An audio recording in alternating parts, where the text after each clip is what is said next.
Hi and welcome to the Peak Endurance Podcast. My name is Isabel Ross and I am the coach at Peak Endurance Coaching. Episode 77 is an interview with Tristan Miller. In 2010, Melbourne man Tristan entered the record books when he became the first person to complete 52 marathons in 52 weeks. He had sold virtually everything he owned to fund his 120,000 42-country globe-trotting marathon, which included all 7 continents. Along the way, he clocked up more than 260,000 kilometres in the air and raised funds for charities UNICEF and Facing Africa. During his courageous or insane, depending on your point of view, and epic journey, Tristan ran in all the major international marathons, including New York, London, Berlin and Tokyo, and also found himself in Rwanda, Mongolia, Siberia, Morocco and Northern Ireland, Cuba and the Cayman Islands, to name just a few. He even ran across the frozen fields of Antarctica. Tristan had only started running 6 years earlier following a divorce. He had found that running long distances gave him a sense of achievement and the courage to try other things he had never previously dreamed of doing. The catalyst came in 2009 when his employer Google closed its Melbourne office during the global financial crisis. With no attachments, he decided to go and see the world. This interview is this story. Can I ask you a favour? Would you be able to go on over to Apple Podcasts to rate, review and subscribe? Doing this really helps more people to see the podcast and helps it grow, which is greatly appreciated. As we look towards racing in 2021, it's a good idea to ensure your body is in good working order and ready to sustain the training and racing required. If you have any kinds of niggles or injuries, now is the time to sort them out. If this sounds like you, head to the experts at Health and High Performance, where, utilising the latest in technology and experience, they can help you reach your running performance goals. Find them at healthhp.com.au/run or on Instagram, Health High Performance. I don't know about you, but I'm really looking forward to getting back to racing. To be ready for when this happens, you need to be working not only on getting rid of niggles and injuries, but getting stronger, fitter and faster now. You can do this with a structured and well-planned training program with Peak Endurance Coaching, obviously. Email me, Isabel, at peakendurancecoaching.com.au and let's get your training moving in the right direction. Enjoy my chat with Tristan.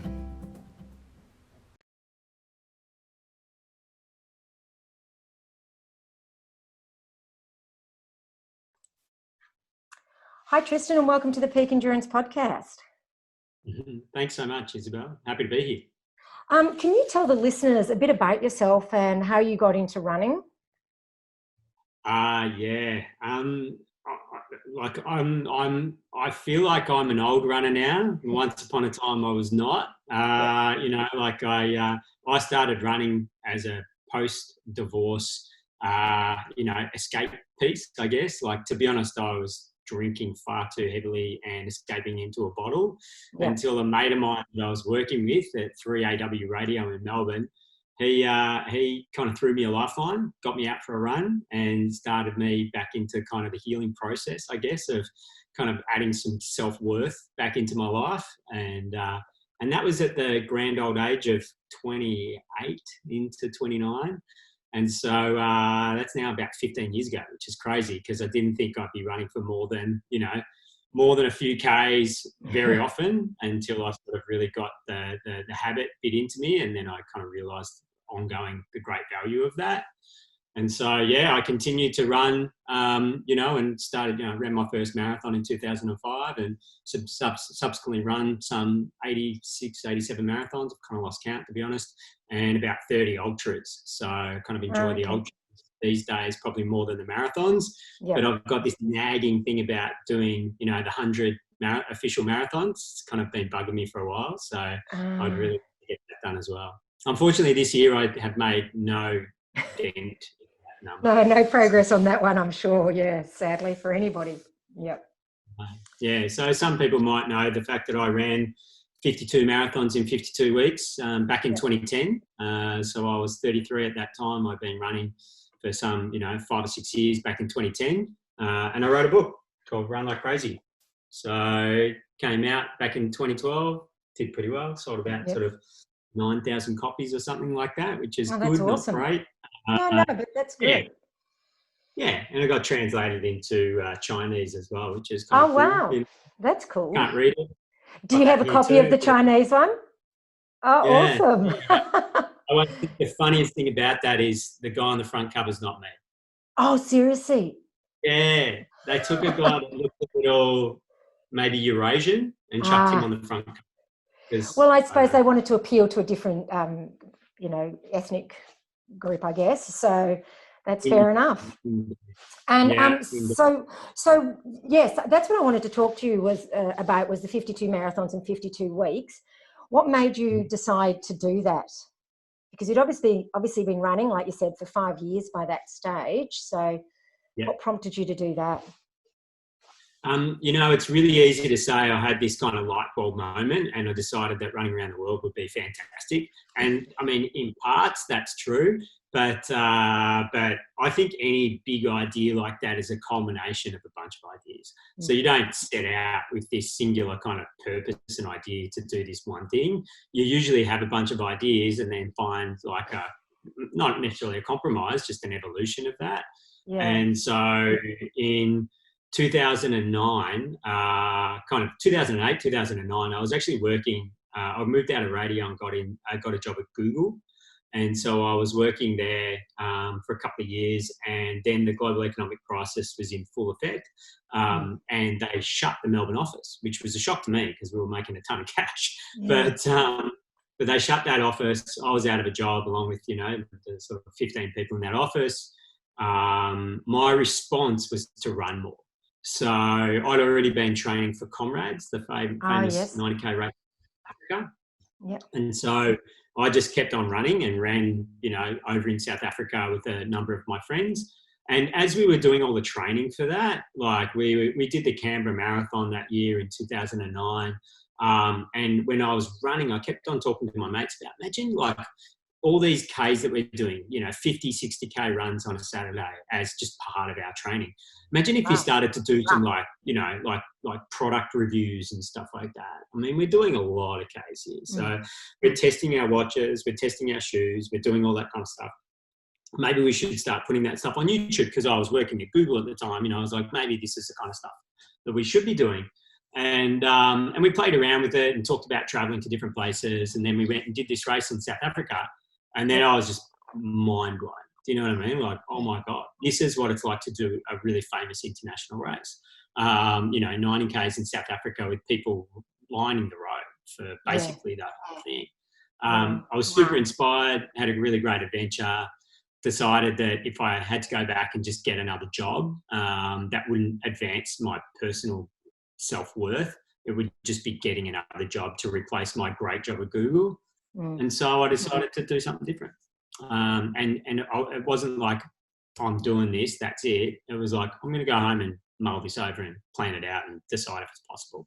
And that's not actually how I tell it when I do my public speaking. I usually go, and then I decided I went running around the world. Yeah. It's just way too much to kind of process that you have to say no to the next job that comes up. You have to decide that you're going to commit, and where are you going to get that money? I mean, it's a global economic crisis, so I couldn't get money from other people. I had to come up with my own money.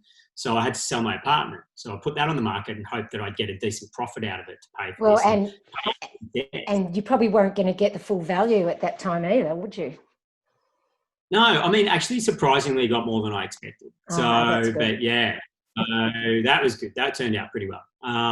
Having said that, the world was coming apart at the seams. And could I just justify traveling the world and spending all my money when everyone's trying to save money for their future?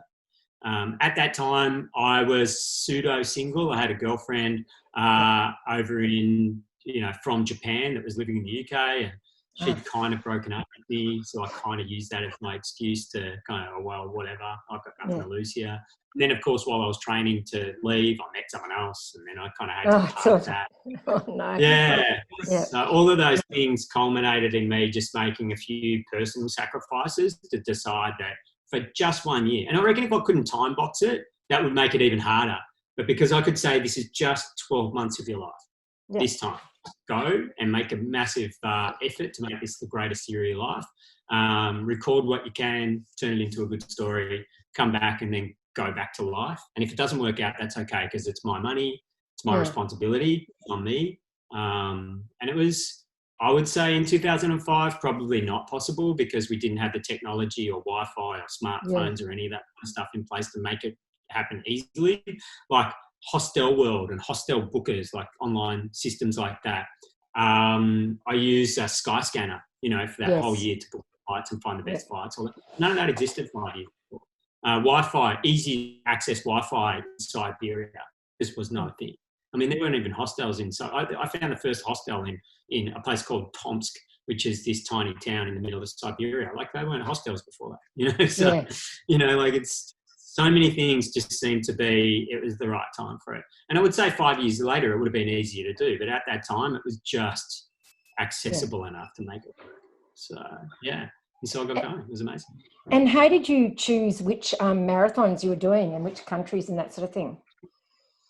When I did the Canberra Marathon in 2009, I found they had this this marathon magazine. I can't remember what it's even called. I'm having like just a bit of a brain fade, but it was basically distance magazine that they'd give out at all the events. Yeah, but in the middle of it had all the official marathon. Like the measured marathons. I can't even remember who does the measurements now. I used to remember all this stuff. It was 10 years. And so they had all the officially kind of qualified marathon and half marathon distances. And it was a calendar right in the middle. And I'm looking at all these different races from around the world going, whoa, you could kind of do one of these a week, right? And just see the entire world. Little did I know that there was like way more marathons than were listed in this mag. So I went and found a website called marathon.ahotu.com. Oh, yes, I know that one. Yeah, and it's this incredible resource of, it's a calendar of events, but it also lets you filter. And so I went through and filtered all the best events that I could think of all around the world. And then I laid them out. I don't know, like it's much easier to access now, but you used to have to download a program for Google Earth, and I just put all these pins on this program, and I swear to God, my computer was going to blow up with the amount of kind of process. But I put all these pins and tried to work out, can I put all these pins all around the world and do it week by week and structure it out that way? And that was about a month worth of work of me trying to figure out which races would fit. And then all of that was a lot of guesswork, because I was planning that based on all the events that were in effect in 2009, and they hadn't even planned the events for 2010 because you hadn't got through 2009. So I was kind of taking a lot of guesswork into play as to which races would work out to which weeks around abouts. And so once that year came around, 2010, and all the races had been slotted in, I just had to adjust a couple to make it work. But I wanted to do all the famous ones, all, it was the 5 majors at the time, now the 6 majors, Boston, London, Tokyo, all that kind of stuff, Berlin. I wanted to go to all the really outlandish ones, like the Great Wall of China Marathon, and I wanted to go to places like Mongolia and do a race, and go and see the pyramids and do a race, and go to Easter Island, see the Moai. So all of those sorts of the Rapa Nui Marathon. How do I fit that in and still get to all these different places? It was a stretch idea to go to somewhere like Antarctica and do a race down there, but I put it as a possible, and so that's how I laid it out and kind of made it work. Seemed to just slowly put it together, and I had to just be a bit fluid about it towards the end. And you were saying that you were using Skyscanner, so you didn't book all your flights beforehand. You were booking them kind of as you went. No, and so. Look, I had a budget. I'd started with a budget of about $80,000 to make it all work. In the end, it cost me $120,000, but I started with 80, and I had $500 a week for flights. And sometimes you just have to wait until the right deal comes up, or get last-minute flights and last-minute hotel bookings and all that kind of stuff. So it was a very strict budget. And sometimes that was like a $50 Ryanair flight, and sometimes it's a $2,000 flight to 3 different destinations to get from China to Africa, you know? So like it was pretty wild, like the way I was getting about. But what I didn't do, for better or worse, is I didn't use a travel agent, because travel agents kept telling me when I spoke to them, oh, this is good, but you're going to have to change your race plan to match what I can get you in a flight, without taking into account that I was prepared to do extra flights to get places. Like I didn't mind staying in there for longer. They're like, yeah, but that's not very efficient. This is the way you should do it. And I'm like, I appreciate that, but it's going to cost me a fortune. And I'm going to give you 10% of what I have to spend just to book this for me. I've got the time and the tools. I should probably just do that myself. And what I did was made sure that I only booked 2 to 3 months in advance. So if something really bad happened to me, good like point. sick or injured, whatever, then I only lost 3 months worth of money. But I didn't have, like, I had the cheapest flights possible. So basically no insurance on those flights. So I had travel insurance, but it didn't cover super cheap, dodgy airline, you know, in the middle of Russia kind of thing. So, so I just had to cop a few of those costs in the long run to make sure I stuck to that budget of $500. And did you do all of that travel on your own? No, I had a buddy with me, my mate, a Kiwi guy called Daz, for the first few months. And, you know, like anyone that's read my book has kind of reads that, you know, like I was a bit, you know, probably pushy with Darren to get him to do things my way. And he was a bit loose. Like he just kind of saw it as a bit of a party around the world, which in all honesty is how I sold it to him. Hey, like we're going to go around the world. If you come with me, I'll pay you for your flights and food and all that kind of stuff. I just need you to help me, like carry my bags, give me a bit of sports massage and go on this journey with me. It was kind of frightening to do that by myself. Like I really wanted to go with someone, you know? So like I was like, it's a lot to take on just alone. So I thought it'd be a great idea. You know, he'd been traveling a fair bit. I kind of talked him into coming with me, and I sold him something different to what it was. In the end, I didn't realize how hard it was going to be.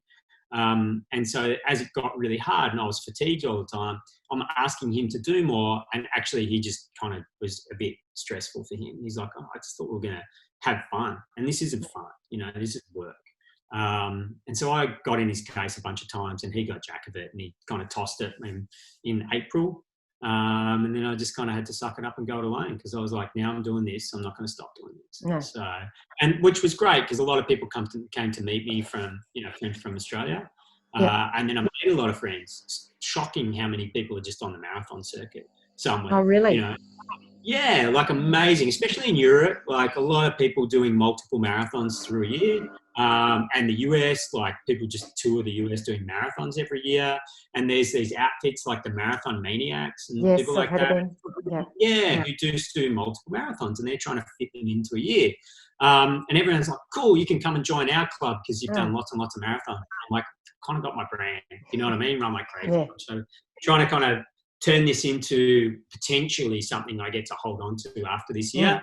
So I don't really want to be dragged into your group, but I do want to be all your friends and I want to meet you at different races and I want to say hi, you know? Yeah. And so that was really cool for me because I did meet numerous people who then actually a few of them even planned their next race to come and hang out. Oh, awesome. That was awesome. You know, it was like incredible. And I met up with a girl that I knew from Melbourne who came to Pamplona in July, I guess. Pamplona in Spain. Met up with her in London. Girl from Melbourne. She travelled to Spain with me. We did the running of the bulls, and then she stuck with me for a few days, and she's now my wife. Oh, that's a great story.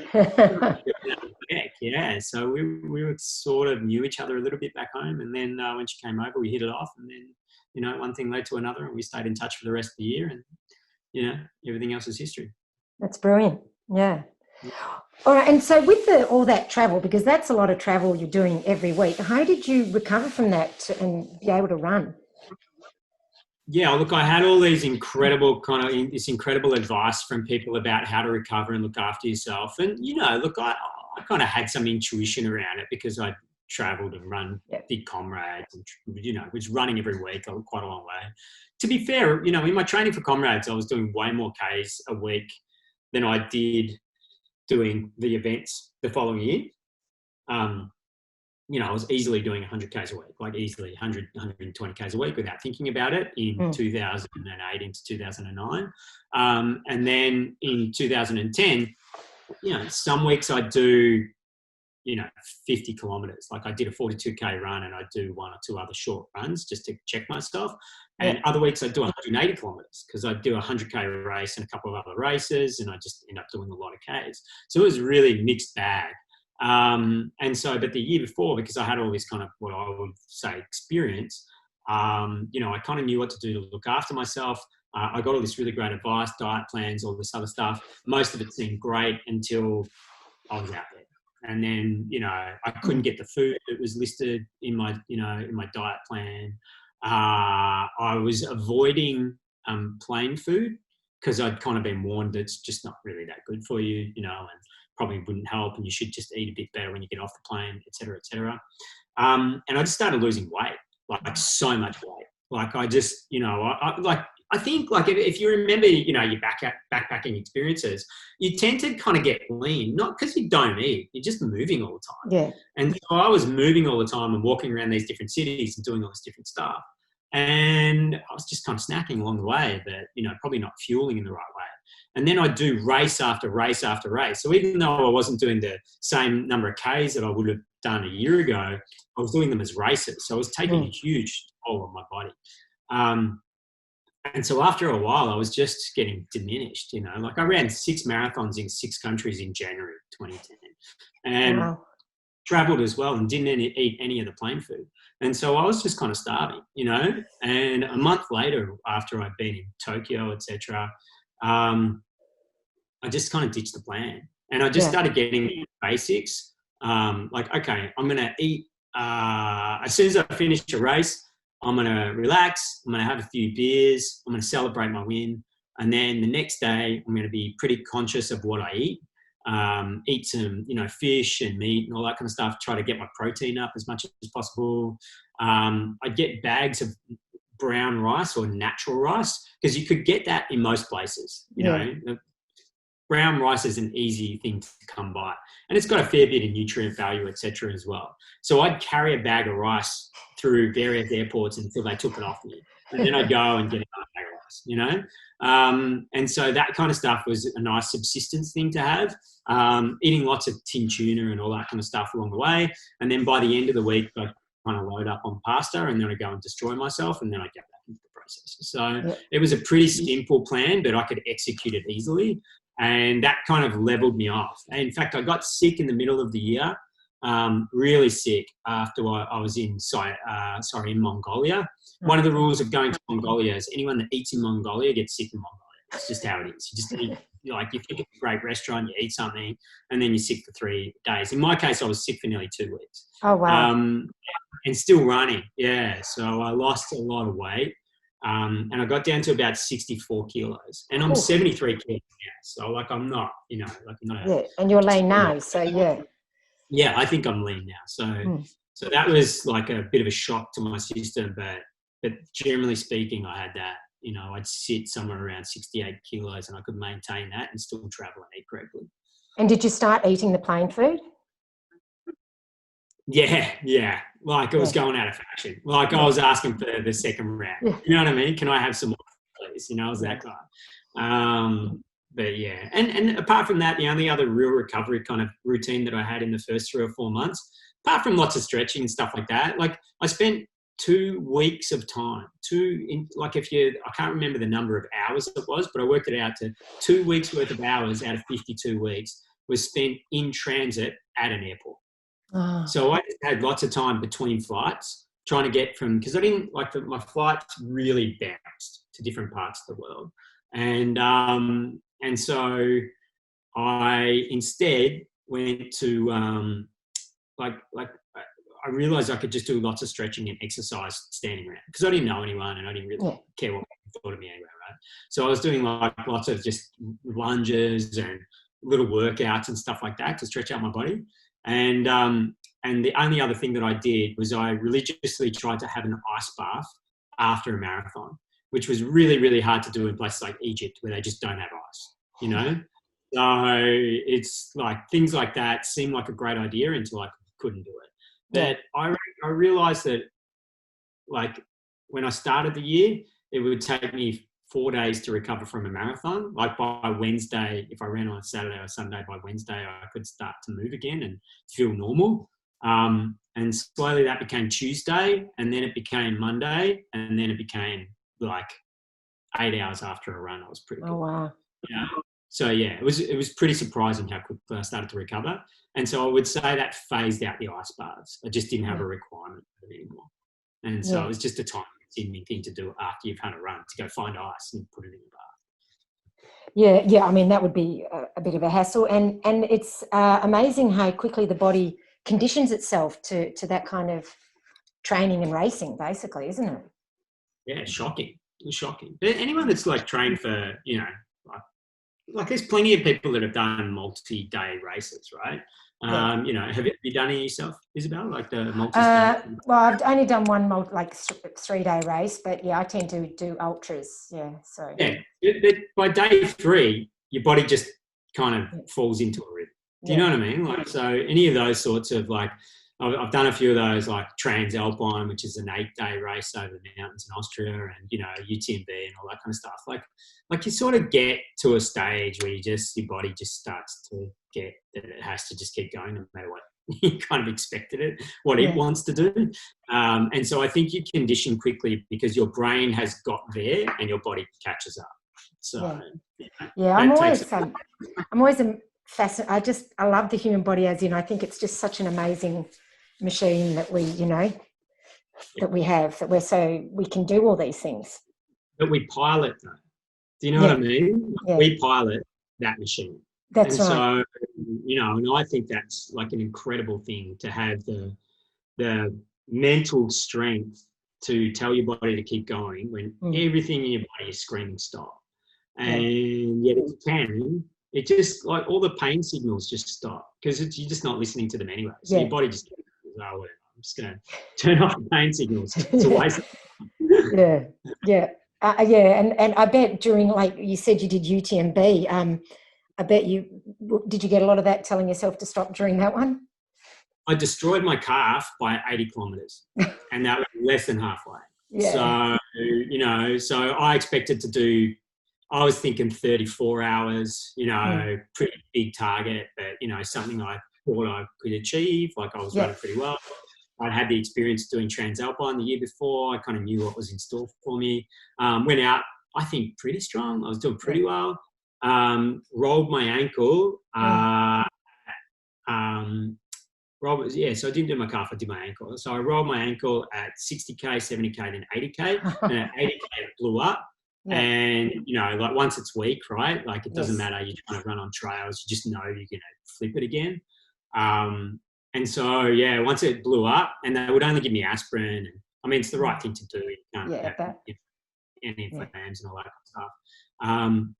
So I remember there was a moment where I was sitting on the side of the mountain in the UTMB, and I was sitting on the side that you go right around. So you're looking at, Mont Blanc quite a bit. I was sitting there looking at it going, well, I could stop. Do you know what I mean? Like, this is really uncomfortable and I'm just hobbling and I'm not really running anymore. And this is going to take me a super long time to get through the rest of this race. I could stop, but it's a new day and there's a mountain in front of me and I'm here now. And so I could, I remember recording, I don't think I ever even really shared it to the world, but I recorded this little video going, there's the mountain, here I am. If I give up, they take me down there. If I keep going in the race, I get to stay up here. So I'm just going to stay up here and keep going until they tell me to go up the mountain. And that's it. It took me 44 hours and I missed the cutoff by like 2 hours or something. I was within the cutoff. Okay. Because I was going to say, I'm sure I've heard of other people doing it around that time and they were happy with that time. But I know you were probably aiming for something different. But I mean, I was happy to finish. Don't get me wrong. I'm not a very good ultra runner. Like, I tend to, I've run a couple of sub-3 marathons, but anytime I go and do ultras, I tend to kind of, have an okay race, but not not hit the numbers that I expected to. That hasn't stopped me. I do tend to enjoy doing 100K races and 100-mile races more than any other event, because I find it personally a lot more kind of challenging and motivating to give it a go. Yeah, no, I totally understand that. So in the 52 marathons, which one was your favourite? You know, to be honest, like my favourites are very much dictated by the general kind of country experience. And so I've got a few. Did the Tiberias or Tiberia Marathon in Israel. And I had just an incredible experience in Tel Aviv and Jerusalem. And like, I'm not a religious person in any way, shape or form, but going to Jerusalem and having this kind of, you know, really impactful kind of, you know, it's the convergence and divergence of a whole lot of the religions that have shaped the world. I found it fascinating, you know, and I couldn't wait to go back. And I made a bunch of really cool mates there in Israel and stayed in touch as well. It was really fun. So that was a really great experience. I did the Two Oceans in Cape Town. Oh, yeah. And I'd done Comrades already, right? So going back to do Two Oceans, which is the traditional lead up, like was just an astonishingly cool event to be a part of. And people are just so beautiful down there, you know. I mean, look, obviously they have their challenges in South Africa, but, you know, as a tourist, I really wasn't exposed to any of that. I just had an incredibly good time. And then St. Petersburg, the race in St. Petersburg in Russia, like just, I don't know, I was shocked. I had an amazing time. It was a beautiful place, and it was one of my first experiences of Russia. And, you know, like you read a lot in the news about, you know, how tough it is in Russia and how terrible Putin is and all that kind of stuff. But the reality is, like, people still just love living and being and all those things. And St. Petersburg is a very European city in Russia. And it's got the Hermitage, which is kind of like going to the Louvre and all that kind of stuff. Like, it's an incredible city to go to. And it was the middle of summer, and it was White Nights, the White Nights Marathon. So it was like, it never really got dark. Oh, wow. And they had the Soccer World Cup on at the time down in South Africa. It was just a great experience. It was really thriving and alive. You know, it was super fun. I loved it. Yeah. What about, did you have one that you were like glad to, like it was your least favourite, kind of glad to finish it and leave? 100%. The Luxor Marathon in Egypt. It was terrible. Because of the heat? It was like most poorly organised,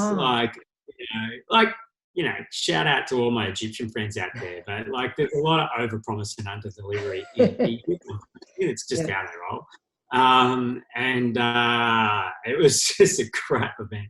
You started in front of this kind of tomb where there'd been a massacre some years before that. There was lots of people with guns around, and you start there and you run around past some of the big tombs that are down there, like the Valley of the Kings and stuff. But you don't go into the Valley of the Kings. You just sort of near it and around it. You run past these massive monolithic statues, like beautiful big spaces. But then there's all these kids running up trying to ask you for money, backsheesh, while you run. And then there's like all these water stations, and it was 4 loops of this course, and the course was already off. Within 5 kilometres, I knew the course was going to be short, and I was like, oh, not what I want, you know, like it needs to be 42.2. Yes, that's right. All these things were bugging me, and you're basically on the edge of a desert. So like you need those water stations, and you do 4 laps. And by lap number 3, the guy that won the race, like he was already through lap number 4. And so they just started dismantling the water stations, and kids were just walking off, taking the water, and you're running along going, still got 10Ks to go, man. I'm just cruising through this, you know? And there's plenty of people that were like way behind me. Like I'm not a slow runner, right? So I was probably running a 3:30, 3:40 marathon or something. There was tons of people running 5 hours, and there were no water stations. So, and I ran into the finish line, and I turned around and I ran out for about a K or so, and then came in and said, that is a marathon distance. Wow, they were that short. Yeah, like at least 2 kilometres. So, that's bad. Well, yeah, and I just needed to tick that box. And it's a classic thing, right? It was the off-season in that area. It's a hotel marathon. The hotel puts it on to get some tourists to come and stay at the hotel. I wasn't staying at the hotel. To get my medal, I had to go to the hotel banquet, and I just didn't want to. So I went back to the hostel I was staying at, and there was 5 other people saying that they were going off to the Red Sea to go scuba diving in Sharm el Sheikh and place like that. And I'm like, cool, when are you leaving? They're like, in an hour and a half. I'm like, sweet, Dad, let's go get our stuff. And so we got our stuff, got on the bus, and just went scuba diving instead, which made it way, way better. So you never got the medal then? No, never got it. Sent them a bunch of messages asking for my medal. They never sent it to me. Oh, wow. Never mind. Yeah. So would you ever do something like this again? No? No. Why not? No. Like, it was absolutely the best year of my life. No doubt. My wife hates it when I say that, you know. She's like, you know, you've had so many great years with me. We've got 2 beautiful kids now. Like, all of these, you know, would overshadow in, you know, from in terms of life value, what you did in that year. And I'm like, yeah, but this is my experience of my life. And it absolutely over-delivered in every way possible. Like, so many things happened that I didn't expect. And it had never been done before, right? So, like, no one had ever tried to run to a different marathon every week for an entire year and run in a different country every single week. Like, people have done more marathons than that in a year, many times, you know, like many times over. And there's subsequently been a couple of people that have done more different countries in a year, but not all 7 continents and all countries, and, you know, and going as flagrantly far as I did, you know, like it's like unachievable to try to emulate that experience. And people have said, would you do it if you had more of a support crew? Would you go faster? You know, and all those things. I actually think I'd just end up getting injured. I'd find that there's too much pressure. I'd be like, some sort of sponsored athlete doing this. It would just change the experience so drastically. Like, I was just talking to random Siberian people on trains, drinking vodka with them, going to my next race, being sick as a dog. Like at the time, it really sucked. But now, like, retrospectively, these are some of the experiences that have had probably the most impact on me. Like, that I was out there alone and that was okay. You know, like, it was like, it drove me to talk to strangers constantly. And that created a broader experience for me, you know. So I don't think I could do it again. Would I have done something else in subsequent years? I mean, yeah, I thought I was doing it when I was doing the UTMB and Marathon des Sables and Transalpine and all these other great races. But at the end, like, I just like going to big events. You know, I had mates saying, hey, come with me and we'll run the entire border of Russia and China. Just the whole Russian border. Let's just do that. Like, how good would that be? You see, like, so many different things and you see the whole world changing around you. And I'm like, that's amazing, but I just don't want to do that. Like, that is not me. Running across a country with one other person or solo or whatever. I just like going to big events and participating and getting the vibe from it and all that kind of stuff. Like, that makes me happy, you know. And I am not the person that's driven to beat my own record all the time. I just doesn't, it's not me. I'm not actually very competitive at all. Like, you know, I kind of want to beat my mate when we're doing a session, you know, like doing some sprints and stuff like that, you know, and I've got my mates that we egg each other on when we're going to do like a marathon and who's going to get the best time. And, you know, then we have tequilas after and celebrate whoever wins, like whatever, like that makes me happy. You know, that's fun. I set up a run group so I could see more of those people do more of those things so I could participate in their adventures. And that's awesome. So do I want to go and do it all myself? Do I want to allocate a year of my life to do that stuff? No, I don't. No, you know, I want to stay with my family and my kids. Yeah. So it was perfect timing at the time, I guess. Yeah, it was. And, you know, I still want adventures. You know, my mate hit me up the other day and said, let's go and do the jungle marathon in Peru. I'm like, no, I absolutely want to go and do that. I want to meet up with my Canadian mate in Peru and have a grand adventure with him. I absolutely want to do that. Can you make that stuff happen these days? I mean, yeah. I probably deserve it now because I've been in lockdown for so long. I probably deserve some sort of adventure now. I think so. I think we all do. Yeah. How about you? What kind of events are you kind of working towards at the moment? What are you getting out of your running? I was meant to go to Barclay again this year. And of course, a week before, Yeah, I had to cancel that trip. So I'm planning on going next year, but that's March. Who knows? Who knows if I'll even get to the States then? I remember following, it was really fun to kind of see how that played out. Like, how was that? How confronting was that as an adventure? It was really confronting because as you yourself, like when you hear about all these races and you think, oh, like that's for somebody else, and then you're there doing it, it's very, it's hard. And I was, doing a lot of travel at the time on my own as well. And I don't know how you find it, but I find traveling on my own quite stressful because you have to look after everything, all the details. Yeah. Your brain starts to just kind of fade. Yeah. And it's not that you make mistakes as a result of that. It's just really tiring to communicate. Yes, I agree. It's exhausting. I actually found it. I wrote all these big blog posts in the first sort of 3 or 4 months of, and they were like massive productions. So stupid. It was so dumb.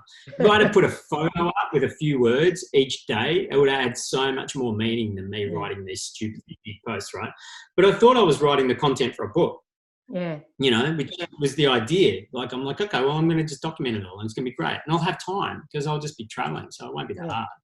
Oh my God. Like especially when my mate left and I just had to do everything myself, all the bookings and all that kind of stuff, I just couldn't think anymore. Like my brain was just fuzz. And so I just kept taking photos and videos and just hoping that was enough to kind of instruct the rest of my book.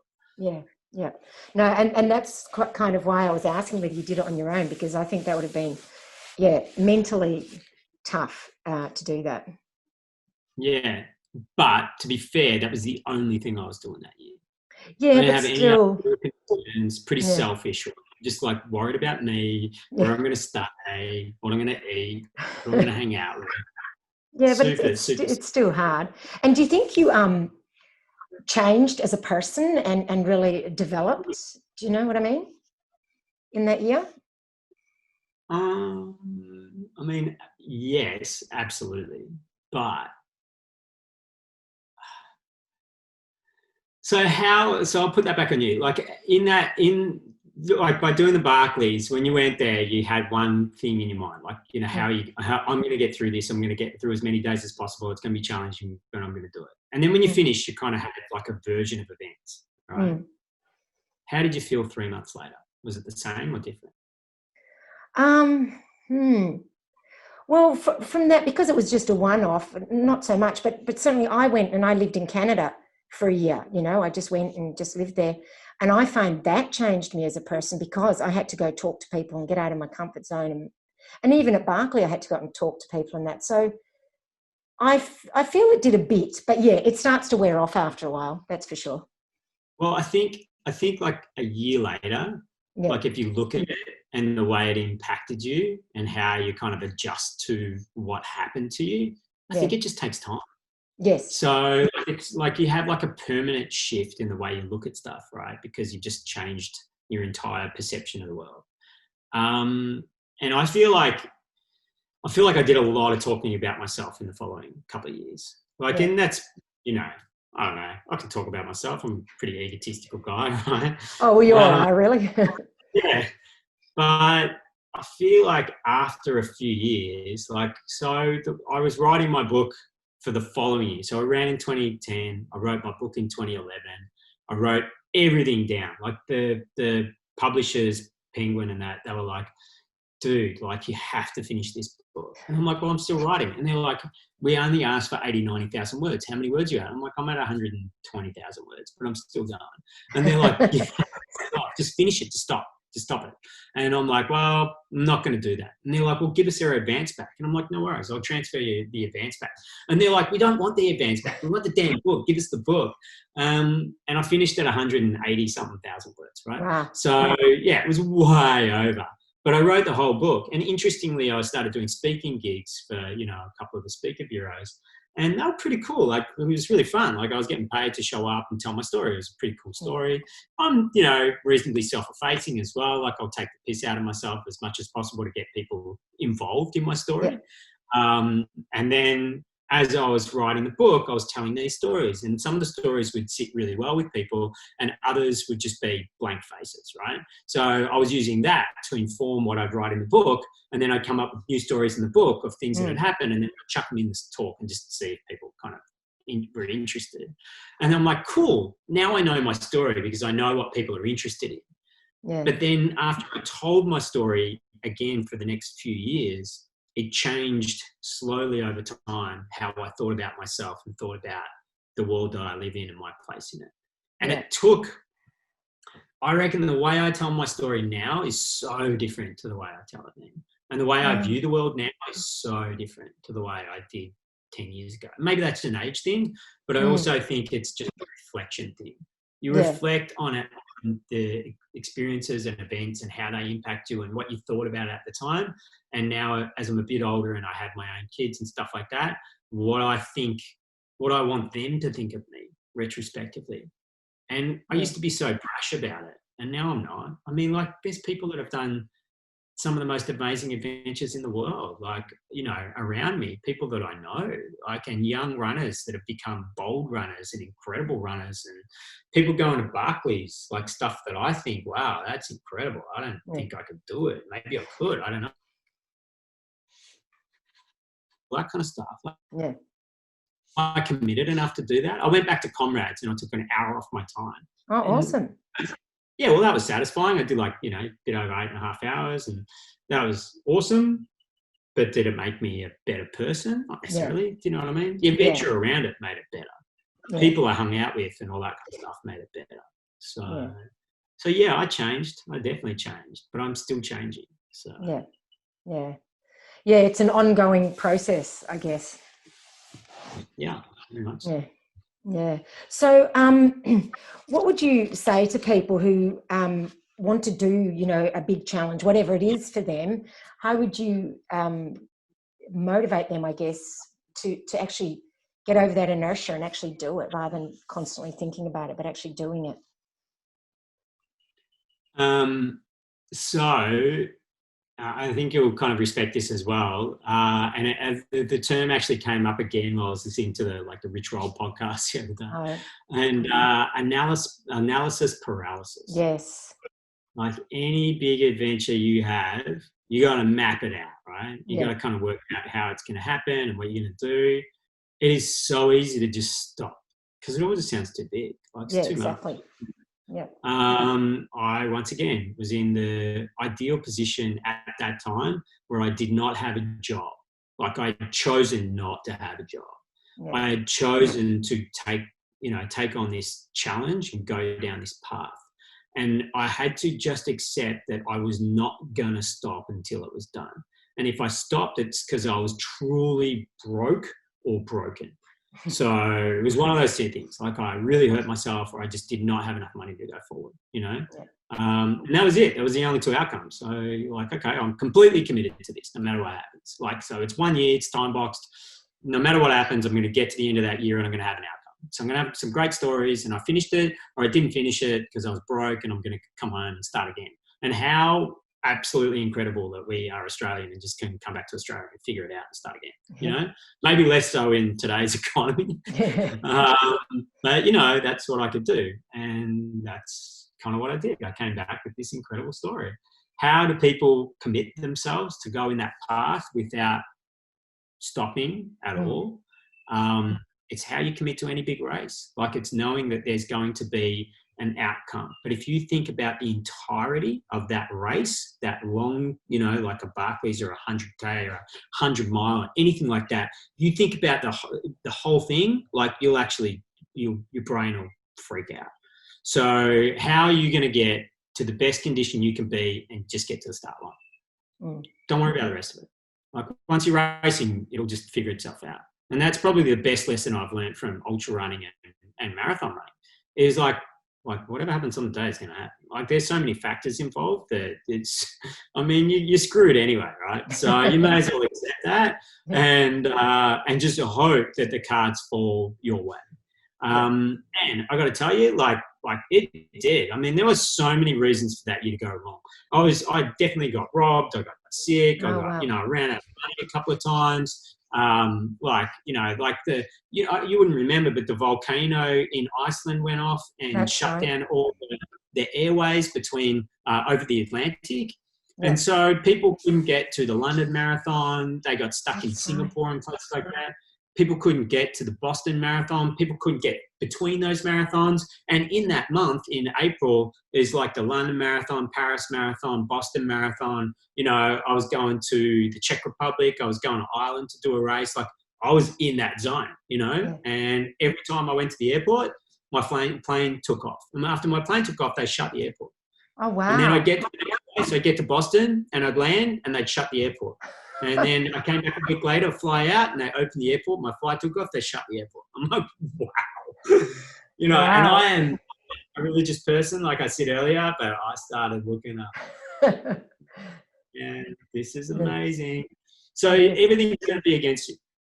Everything. But if you train yourself to accept that all the failures will happen, and on the off chance that you've done the work and you believe in yourself and you as in the best possible condition you can be, and you've put the work in and you know you've put the work in, you get to that start line, you can at least believe that you deserve to be there. Yeah.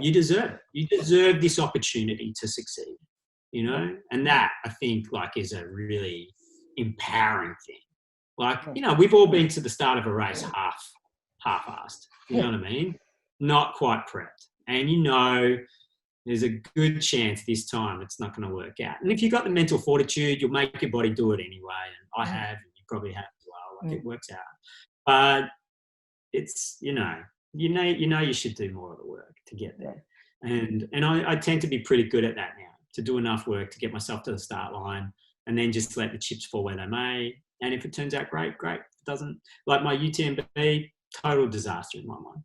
But one of the greatest experiences I've ever had. It's not that I won't talk about UTMB because I failed. Yeah. I totally failed in my own mind as to how I did compared to what I wanted to do, compared to my capability at that time. But what are you going to do? You know, not everything turns out. Big adventures, they're the greatest adventures. But you need to prepare to sacrifice, and you need to recognise, I think, that it is a purely selfish thing to do. It doesn't matter how you attach yourself to the charity that you're going to raise money for, or the people you're doing it for, or your ideals around it. It is a purely selfish task that you're going to put yourself through this hurt and look for glory to glorify yourself. And that's totally cool with me. Like, that's actually why we're out there. We're looking for reasons to boost ourselves, for positive affirmation of the person we want to become. Yeah. So that's pretty cool if you can actually take the time to accept a little bit of selfishness now and again and go out and make it happen. Yeah, nothing wrong with that at all. and like you were saying, you know, if people are scared to do things because they might fail, well, like you said, some of the most difficult moments in your in that year were they obviously make for the great stories and the memories and that sort of thing. I reckon the failures stick with you way more than the wins. Yeah. Because you learn more. That's right. Exactly. You learn more. Like people that say it has to turn out a certain way. I mean, you're setting yourself up for failure because it never turns out. So just, accept that it's going to be what it's going to be. Yeah. Now, I forgot to ask, did you get injured at all in that year?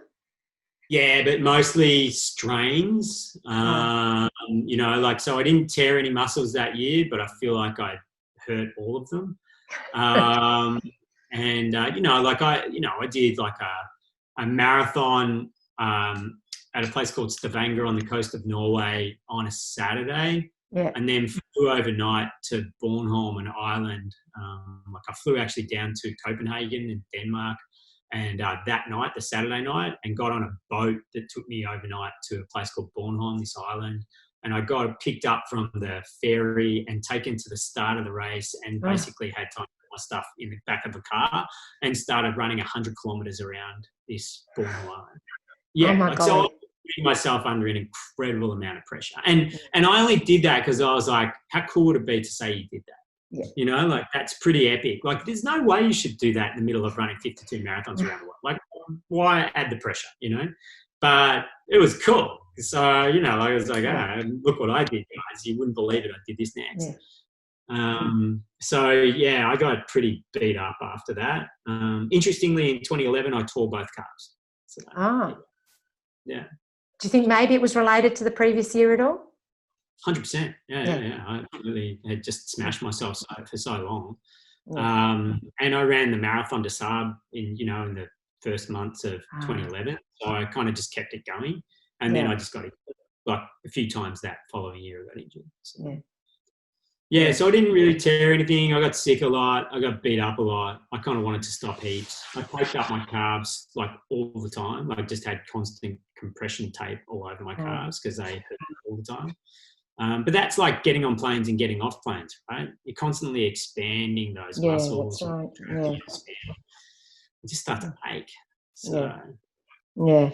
So what's next for you? I mean, obviously you can't really plan anything at the moment, but in an ideal world, what are you hoping you can do next year? Yeah, look, I've got I always have 2 or 3 races booked, and I did so this year. So that's my motivation. I'm very goal oriented. I work for a company called Shopify now. So it's an e-commerce company, and a lot of people would know it. It's a Canadian company, so I travel with them for work a lot until this year. So I was kind of piggybacking a bunch of races onto my travel with work, which sort of worked out, allowed me to do some international races. I can't do that. I had the Gold Coast Marathon booked and Melbourne Marathon, and I was going to do the Melbourne Half Ironman. Yeah, it was going to be in November. It's been cancelled, so. All of that kind of stuff. Like, I actually don't have a vision of what next year looks like. I would like to go and do the two bays race again, as long as I kind of not paying any money for races anymore until I get closer to them. Because I feel bad for the races, but I just kind of did it a few times this year already, and you're not sure if you're going to get your money. I would like to do at least one international race next year. All my mates were signed up to Chicago. So we have this running group, Run Like Crazy, which is cool, and people might see it running around. But there's actually 4 clubs. So Mentone, Elwood, Brunswick, South Yarra. And there's a lot of different people in there that go on personal adventures. And, a lot of the guys were going to go to Chicago last year. A whole bunch of them went to New York last year, and I couldn't go. So I wanted to go this year. I'd like to make it a trip next year because I'd really like to participate on one of those big mates, international adventures. And if I could go to the Jungle Marathon in Peru with my Canadian buddy, Brad, I'd definitely do that because I think it's time for me to have one of those disgustingly difficult adventures again. I've heard that one is really tough. Yeah, it's pretty gross. I think it really gets you up. Yeah, I don't know. I want to go on Survivor. I think that'd well, that would be tough. Yeah, I mean, I'd love to do Barclays.